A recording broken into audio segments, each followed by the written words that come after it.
The massive crystal dome stretched endlessly above, its surface glowing with soft blue light that pulsed like a heartbeat. Inside the Galactic Confederation's Grand Assembly Hall, creatures from 1,000 different worlds filled the floating platforms that spiraled up toward the ceiling.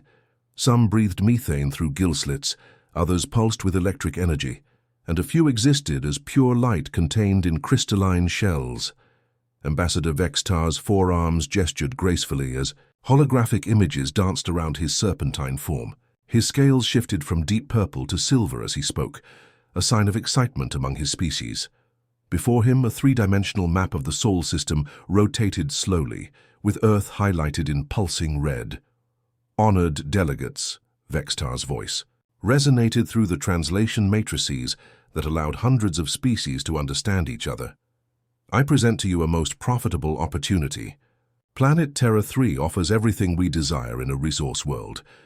The floating image of Earth expanded, showing continents rich with metals, oceans teeming with rare minerals, and atmospheric readings that made the assembled merchants practically drool. A creature that looked like a walking jellyfish pulsed with approval, its tentacles writhing with anticipation. 8 billion indigenous life forms, Vextar continued, perfectly suited for manual labor in hazardous environments. Their physiology shows remarkable adaptability to extreme conditions, and their social structure indicates natural hierarchical tendencies that will make management simple. Commander Theklos rose from his platform, his insectoid form clicking as his 6 legs adjusted position. His compound eyes reflected the holographic display as he accessed his own data files. The Hegemony Scientific Collective has conducted extensive surveillance over the past decades. These creatures, they call themselves humans, possess rudimentary tool-making abilities, but lack any sophisticated technology. The commander's mandibles clicked as images flashed before the assembly. Grainy footage showed steam-powered locomotives, propeller aircraft, and soldiers carrying bolt-action rifles. The aliens murmured with satisfaction at what they saw. "Observe. Their weaponry," Theklos pointed with one clawed appendage. "Chemical propellants firing metal projectiles. Their fastest vehicles barely exceed the speed of sound. Their communication systems rely on electromagnetic radiation that can be easily disrupted." A blob-like creature that served as treasurer for the mining guild oozed forward on its platform. "What about their space capabilities? Any orbital defenses?" "We should consider." Vextar's scales rippled with amusement. "Minimal. They've managed to place a few primitive satellites in low orbit. Nothing more. Their most advanced achievement appears to be landing on their own moon using chemical rockets. Hardly a threat to vessels equipped with plasma shields and quantum drives," the treasurer blob gurgled approvingly. "Excellent. Standard extraction protocols should suffice. How do you propose to handle the population?" "Simple," Vextar replied, manipulating the hologram to show designated areas on Earth's surface. "We relocate 90% to these reservation zones, in less habitable regions. The remaining 10% will serve as workforce for the mining operations." The beauty of this species is their emotional attachment to their offspring, which makes them highly controllable. A crystalline being that represented the energy harvesting syndicate chimed in with musical tones. "Our projections show we can drain their oceans within 40 standard cycles, strip mine their continents in 60, and harvest their atmospheric gases in 20. Total profit margins exceed 400% after operational costs." The assembly erupted in approving sounds, clicks, roars, and harmonious vibrations. This was exactly the kind of easy conquest they loved, a helpless world ripe for the taking with minimal risk to their fleets. Meanwhile, 3,000 light-years away on Earth, Colonel Kim Tae-ho sat in a chair that hummed with advanced technology, surrounded by screens showing real-time feeds of the alien assembly. The bunker around him stretched for kilometers beneath the Sahara Desert, its walls lined with quantum computers and communication arrays that the Galactic Confederation couldn't even imagine. "Sir," Lieutenant Park Min-soo said, adjusting the translation algorithm to better understand the alien discussion. "They're planning full-scale resource extraction. Timeline shows first contact in 6 months." Kim Tae-ho's weathered face showed no emotion as he watched Vextar gesture toward Earth like a merchant displaying goods at market. Around him, dozens of human technicians monitored the alien transmission, recording every detail of their technology and tactics. 40 years, Kim muttered, remembering when humanity first detected the alien surveillance probes. 40 years they've been watching us, and they still think we're primitives playing with gunpowder. On the screens, the alien assembly was voting on the Terra 3 extraction project. The approval was unanimous. Park Min-soo looked up from his console. "Sir, should we alert the other bunkers?" Kim Tae-ho smiled for the first time in weeks. It wasn't a pleasant smile. "Send the message to all stations. Operation Blind Eye is now active. Let's show these galactic bullies what happens when they underestimate humanity." Above them, hidden beneath sand and camouflage that could fool even quantum scanners, humanity's true technology waited patiently for the moment to strike back.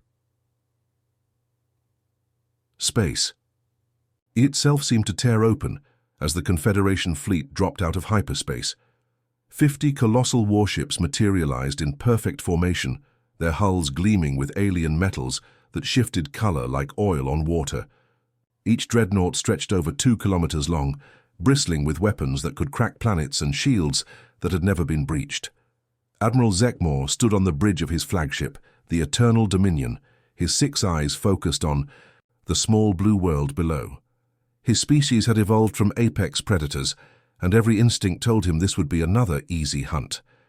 The bridge around him hummed with activity as his crew prepared for what they assumed would be a routine subjugation. "Tactical Officer Nexval," Zekmor growled, his voice like grinding stone, "deploy the fear formation. I want these primitives to see death hanging over their world." The massive ships repositioned themselves in a pattern that had terrified civilizations across the galaxy. They formed a perfect circle above Earth's North Pole, their weapon arrays all pointing downward like the fingers of a giant fist ready to crush an insect.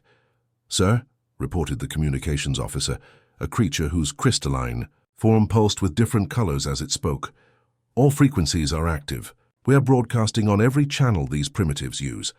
Zekmor activated his personal communicator, his image transmitting to every television, radio, computer, and communication device on Earth. He spoke in the universal trade language, which his ship's computers automatically translated into hundreds of Earth languages. "Inhabitants of the world you call Earth," his voice boomed across the planet, "I am Admiral Zekmor of the Galactic Confederation Fleet. Your world has been designated for resource extraction. You will surrender all governmental authority and prepare your population for relocation. Any resistance will result in the complete sterilization of your planet. You have 24 of your hours to comply." Deep beneath the Rocky Mountains, President Lee So-young stood in a command center. That would have amazed the aliens overhead. Holographic displays showed every ship in the enemy fleet, their weapon signatures, shield frequencies, and crew complements. The room buzzed with quiet efficiency as humanity's best military minds coordinated their response. "Ma'am, General," Choi Jun-ho said, his voice steady despite the magnitude of the moment. "All our assets are in position. Operation Blind Eye is ready to execute." Dr. Han Ye-jin looked up from her quantum computer array, her fingers dancing across controls that manipulated technology the aliens couldn't comprehend. "Every relay station within 50 light-years is locked on target. Their entire communication network is mapped down to the smallest quantum entanglement node." President Lee So-young had prepared for this moment for 20 years. Ever since humanity first detected alien surveillance, she took a deep breath and nodded. "Execute the operation. Show them what humanity is really capable of." Above Earth, Admiral Zekmor waited for the response he had heard from 100 worlds. Panic broadcasts, desperate pleas for mercy, offers of unconditional surrender. Instead, his communication officer's crystalline form suddenly flashed bright red. "Admiral, something's wrong with the quantum network." "What do you mean wrong?" Zekmor demanded. "Sir, every relay station in the sector just went offline simultaneously. The quantum entanglement beacons, the subspace communicators, even the emergency channels. Everything's dead." Zekmor felt the first stirring of unease. In 300 years of conquest, he had never encountered anything like this. "Run diagnostics on our own systems." Ship's communications are fine, sir, but we can't reach command, can't contact other fleets, can't even send a distress signal beyond local space. It's like someone built a wall around the entire solar system. On Earth, Captain Yang Dongmin sat in a control room that didn't officially exist, hidden beneath the Antarctic ice sheet. Around him, screens showed alien ships that had no idea what was about to happen. His fingers hovered over controls that would activate humanity's greatest secret. "Sir," his aide whispered, "should we reveal the orbital platforms?" Yang Dongmin smiled coldly. "Let's give our visitors a proper welcome." High above Earth, space itself seemed to shimmer. What the aliens had assumed was empty void suddenly revealed dozens of massive structures that had been hiding in plain sight. Orbital defense platforms materialized from behind cloaking fields that bent light and energy around them, like water flowing around a stone. Each platform bristled with weapons that made the alien dreadnoughts look primitive. Quantum torpedo launchers, plasma beam arrays, and most terrifying of all, reality distortion generators that could twist space-time itself into a weapon. "Impossible," Zekmore roared. "Our sensors showed nothing. How did they hide such massive structures?" His tactical officer's tentacles trembled with fear. "Sir, these platforms, they're using technology we don't recognize. Their energy signatures are completely unknown to our databases." On the largest orbital platform, Commander Park Jiwoo activated his ship's broadcasting system. His voice reached every alien vessel simultaneously, transmitted through quantum channels they couldn't block. "Alien fleet, this is Earth defense. Command, you came here expecting to find primitives with sticks and stones. Instead, you've found humans who have been preparing for this day since before your grandfathers were born. You have 5 minutes to power down your weapons and prepare to receive boarding parties. Resist and we'll show you why Earth has never been conquered." Admiral Zekmore stared at the tactical display showing human weapons that outranged and outpowered his own fleet. For the first time in his military career, he felt something he had never experienced before: fear. "How is this possible?" he whispered. The answer came from Captain Yang Dongmin's final transmission. "Simple, Admiral. You spent 40 years watching us, but you never bothered to look closely. Welcome to our neighborhood." The silence was deafening. For the first time in 3 centuries, the Confederation fleet found itself completely cut off from the vast network that connected every corner of the galaxy. Admiral Zekmore paced his bridge like a caged predator, his 6 eyes darting between screens that showed nothing but static where his command links should be. "Status report," he barked at his communications. "Officer," the crystalline being's form flickered with distressed orange patterns. "Sir, we've tried everything.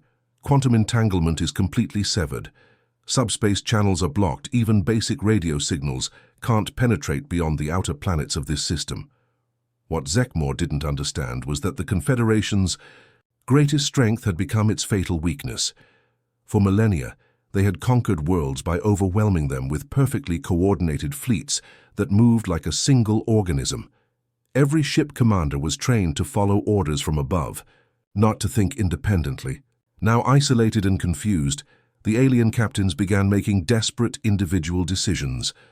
Commander Theklos watched his tactical display with growing horror as chaos erupted around him. His dreadnought, the crushing Victory, shuddered as something impacted its hull, but the shields hadn't even flickered. "What hit us?" he demanded. "Unknown, sir. Sensors show no incoming projectiles, no energy weapons, but hull integrity is dropping on Deck 7. From behind Earth's moon, shapes began to emerge that made the alien commanders question their own eyes. Human ships materialized from what had appeared to be empty space, their hulls shifting and flowing like liquid metal.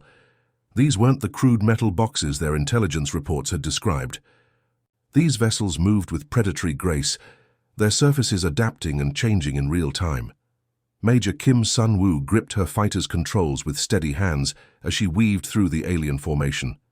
Her ship, barely 30 meters long, looked insignificant next to the massive dreadnoughts around her, but size meant nothing when you had the right tools. "Dragon Squadron, deploy the nanobots," she commanded through her short-range comm system. Tiny pods ejected from her fighter, each no larger than a grain of rice. They drifted toward the alien hulls like harmless debris, completely ignored by sensors designed to detect massive threats. The moment they made contact with the enemy ships, they began their work. Commander Theklos watched in disbelief as holes began appearing in his ship's armor. Not blast craters from explosions, but perfectly circular openings that seemed to eat through the metal like acid. What kind of weapon is this? His science officer, a tentacled creature whose species had mastered energy manipulation, examined the readings with growing alarm. "Sir, these aren't weapons in any conventional sense. They appear to be machines, microscopic ones. They're literally consuming our hull and using the material to build more of themselves." The nanomachines spread like a plague across the Confederation ships. Energy shields that could stop planet-killing beams were useless against threats too small to target. The microscopic robots crawled through the smallest gaps, reproducing and spreading with terrifying efficiency. Lieutenant Commander Park Ji-hai sat in her cyber warfare station deep within Earth's primary command bunker, her fingers flying across holographic interfaces that would have looked like magic to the aliens above. Her screens showed the internal networks of every enemy ship as she methodically invaded their computer systems. "This is almost too easy," she muttered to her team.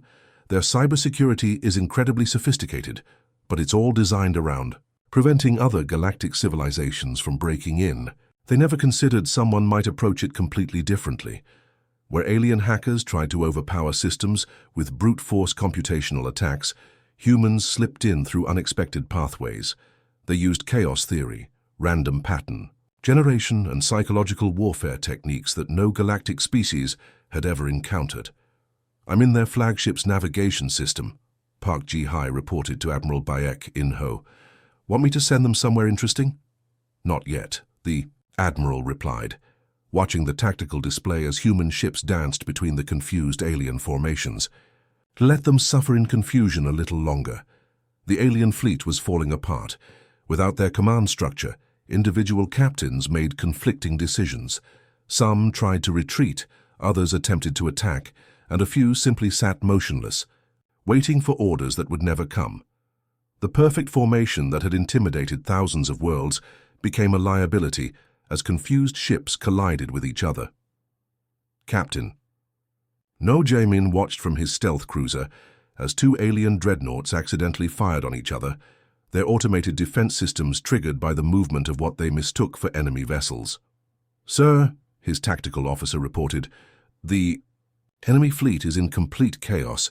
Half their ships have lost primary power due to nanomachine infiltration. The rest are so confused they're treating each other as threats. Maintain position," No ordered. "Let them destroy themselves. Sometimes the best victory is the one where you barely have to fight." On the alien flagship, Commander Theklos finally understood the terrible truth. These humans hadn't just defeated them with superior technology.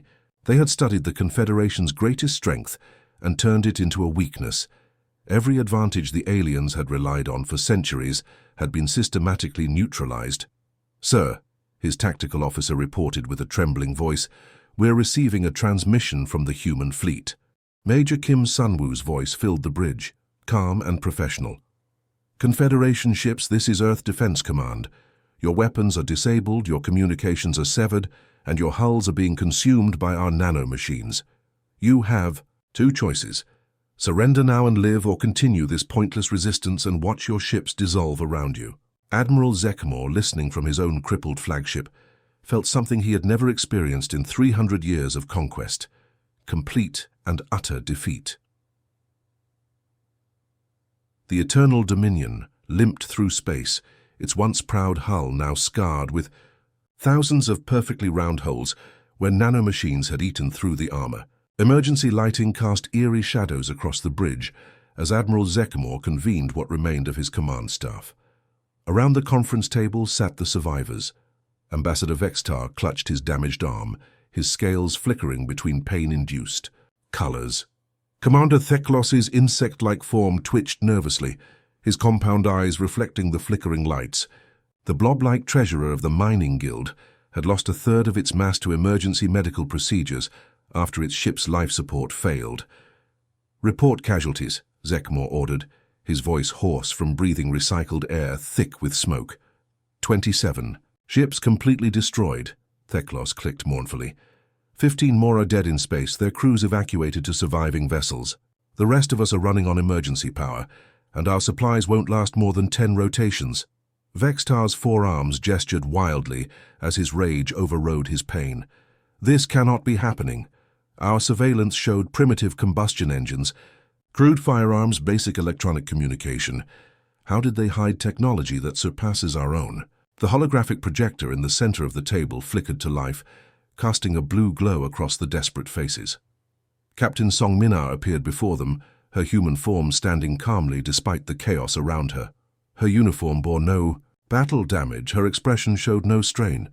She looked like someone who had just finished a routine training exercise. "Greetings, Admiral Zekmor," Song said, her voice carrying easily through their damaged translation systems. "I am Captain Song Minar of the Earth Defense Forces. I believe we need to talk." You speak our language," Zekmor stammered. "We speak all your languages," Song replied matter-of-factly. "We've been listening to your communications for 40 years. Did you think we were deaf?" Behind Song, the aliens could see what appeared to be a human command center. Dr. Lim Jae-won stepped into view, carrying a tablet that displayed footage the aliens recognized with growing horror. It was their own surveillance data, but somehow the humans had access to all of it. "Your intelligence was perfectly accurate," Dr. Lim said, adjusting his glasses as he scrolled through decades of alien observations. "In 1985, we were indeed using chemical rockets and metal projectiles. By 1995, we had developed quantum computers. By 2005, we achieved controlled fusion. By 2015, we cracked faster-than-light communication." Vextar's scales turned pale gray, the color of death among his species. "Impossible. We would have detected such advancements." Song's expression remained neutral, but there was steel in her voice. "Would you? Every test we conducted was underground or in deep space, far from your monitoring stations. Every advancement was immediately classified and hidden. We spent 4 decades building a theater for your benefit, showing you exactly what we wanted you to see." The hologram shifted to show archived human television broadcasts from the past decades, news reports about failed rocket launches, discussions of primitive space programs, military parades displaying outdated equipment. All of it had been carefully crafted to maintain the illusion of a primitive world. "While you watched our actors playing with toy rockets on television," Dr. Lim continued, "our real scientists were reverse engineering technology from the probe you thought we never detected. The one that crashed in the Siberian wilderness in 1987. Commander Theklos's mandibles clicked in disbelief.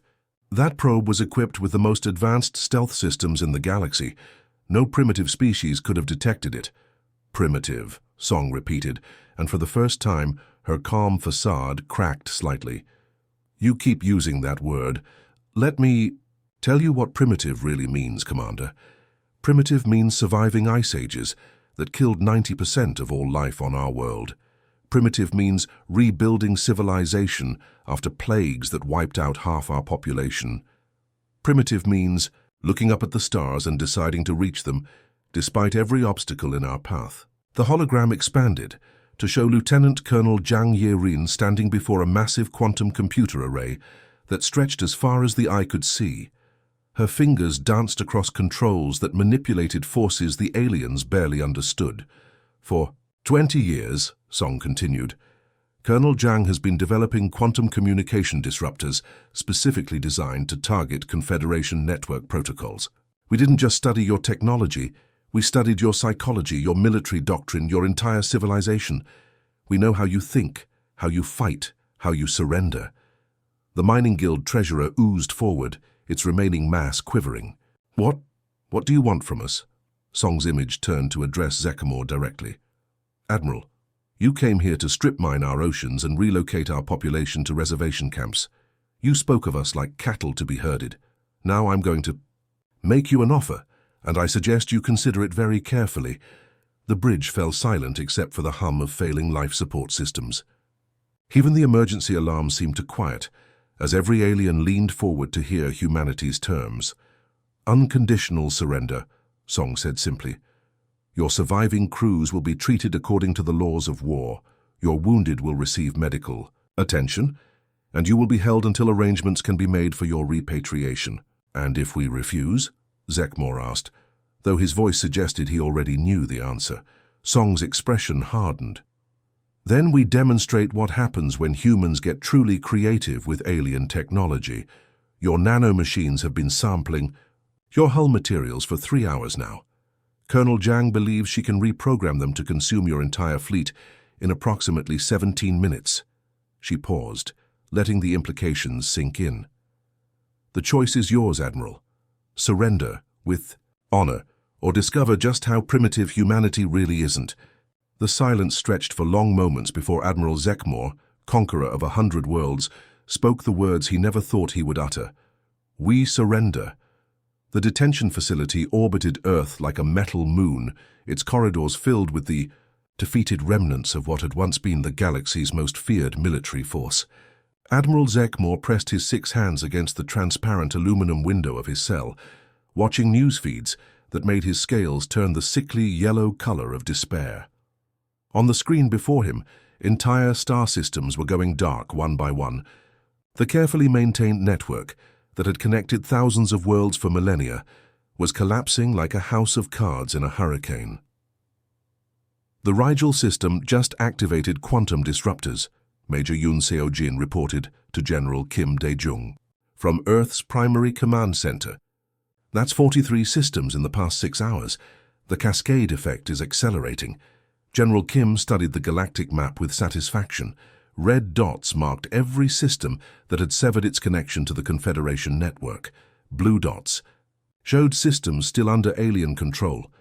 The red was spreading faster than anyone had predicted. Any word from the Centauri colonies? Kim asked. They're requesting immediate shipment of disruption technology, Yoon replied. Apparently, the Confederation had them scheduled for agricultural optimization next month. They're not waiting around to see what that means. In her laboratory deep beneath the Pacific Ocean, Dr. Park Hye-jin monitored the greatest communication blackout in galactic history. Her screens showed quantum relay stations across hundreds of light years simply stopping. Each one represented a world choosing freedom over subjugation. The network isn't just failing, she reported to President Lee So-young via secure channel. It's being systematically dismantled. Every species we contacted is not only cutting their own connections, but helping their neighbors do the same. President Lee So-young stood before a camera that would broadcast her image to every corner of the galaxy, where humans had secretly installed relay transmitters over the past 4 decades. Her words would reach worlds the Confederation had written off as worthless, species they had dismissed as inferior. My fellow sentient beings, she began, her voice carrying across the void between stars. For too long, advanced civilizations have divided the galaxy into 2 categories, the exploiters and the exploited. Today, we offer you a third option. The transmission showed human ships delivering quantum disruptor technology to grateful alien worlds. Primitive species that had lived in fear of Confederation raids were now celebrating their newfound ability to disappear from galactic view entirely. Earth has proven that the word primitive is nothing more than propaganda used by bullies to justify their actions. We were called primitive, yet we defeated the greatest fleet ever assembled. You have been called primitive, yet you possess something the Confederation never understood, the will to be free. In the detention facility, Ambassador Vexitar watched his life's work crumble in real time. The Zephyrian Trade Consortium's stock prices were in free fall as world after world vanished. From their resource catalogues, his forearms trembled as he realized the magnitude of what humanity had unleashed. Colonel Shin Woo-jin entered Vexitar's cell carrying a datapad that showed the economic collapse spreading across Confederation space. "Enjoying the show?" he asked with mock sympathy. "You don't understand what you've done," Vexitar hissed, his scales shifting to angry red patterns. "The galactic economy depends on resource extraction from primitive worlds. Without that, entire civilizations will collapse." Shin Woo-jin sat down across from the alien ambassador, his expression serious. "Let me tell you something about primitive civilizations, Vexitar. We don't just survive, we adapt. And right now we're teaching the galaxy to adapt without you." The datapad showed footage from a dozen different worlds. Species that had been marked for exploitation were now building their own defenses, sharing technology, forming alliances. The Confederation's carefully maintained order was being replaced by something chaotic, unpredictable, and infinitely more dangerous to would-be conquerors. On the bridge of Earth's flagship, Captain Kang Min-ji received reports from across the galaxy. Each message brought news of another world declaring independence, another Confederation fleet retreating in confusion, another primitive species proving they were anything but helpless. "Captain," her communications officer reported, "we're receiving surrender requests from Confederation forces in 12 different systems. They're cut off from command, running low on supplies, and facing local populations who are no longer afraid of them." Kang Min-ji smiled as she watched the last Confederation prison transport dock with their orbital facility. Inside were the remaining survivors of the fleet that had come to conquer Earth, now reduced to refugees dependent on human mercy. "Attention all stations," she broadcast to the human fleet scattered across the solar system. "Phase 1 of Operation Liberation is complete. Begin Phase 2. Galaxy-wide humanitarian assistance for newly independent worlds." The transformation was breathtaking in its speed and scope. Within weeks, the rigid hierarchy that had controlled galactic civilization for thousands of years was in ruins.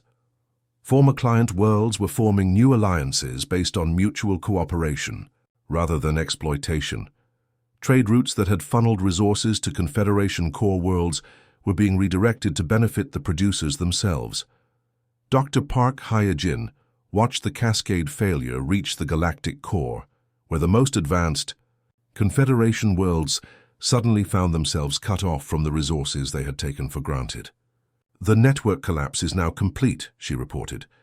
"Every major relay station has either been destroyed or converted to local-only communication."